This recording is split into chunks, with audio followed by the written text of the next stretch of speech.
बकरीद के दिन पूरी दुनिया में करोड़ों जानवरों को ज़िबह कर दिया जाता है, मार दिया जाता है। क्या ये जानवरों पर जुल्म नहीं है?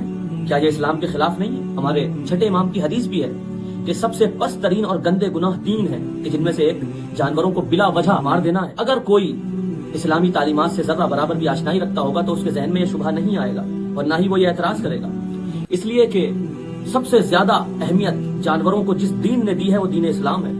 हमारे नबी गिरामी इरशाद फरमाते हैं कि जानवर को कत्ल करना तो दूर, जानवर के मुंह पर किसी चीज से मारना भी हराम है। और हदीस में मिलता है अगर आप वुजू कर रहे हैं और आपके सामने एक जानवर प्यासा मर रहा है, चाहे वो जानवर कुत्ता ही क्यों ना हो, तो आप उस जानवर को पानी पिलाएं और आप तयम्मुम से नमाज पढ़ें। तो फिर ये इस्लाम ने कुर्बानी का हुक्म क्यों दिया है? देखिए, इस तरह से समझिए कि ये पूरी दुनिया जो अल्लाह ने बनाई है ये एक सिस्टम के तहत चल रही है, ये एक निजाम के तहत चल रही है। जितनी भी चीजें जमीन से उगती हैं वो सूरज की रोशनी के जरिए से एनर्जी लेती हैं। अगर सूरज की रोशनी ना हो तो कोई पेड़ पौधा पनप नहीं पाएगा, ना फल देगा। यानी इसका मतलब ये है कि जमीन से उगने वाली चीजों की हयात, जिंदगी और लाइफ सूरज की एनर्जी के जरिए से, और ऐसे ही पालतू जानवरों की हयात उन जमीन से उगने वाली चीजों के जरिए से, तो वो इन्हें खाते हैं और जिंदा रहते हैं। इसी तरह से इंसान की हयात जमीन से उगने वाली चीजों और जानवर के गोश्त के जरिए से। ये एक पूरा निजाम है, ये एक पूरा साइकिल है कि जो अल्लाह ने इसे खल्क किया है और ये चल रहा है।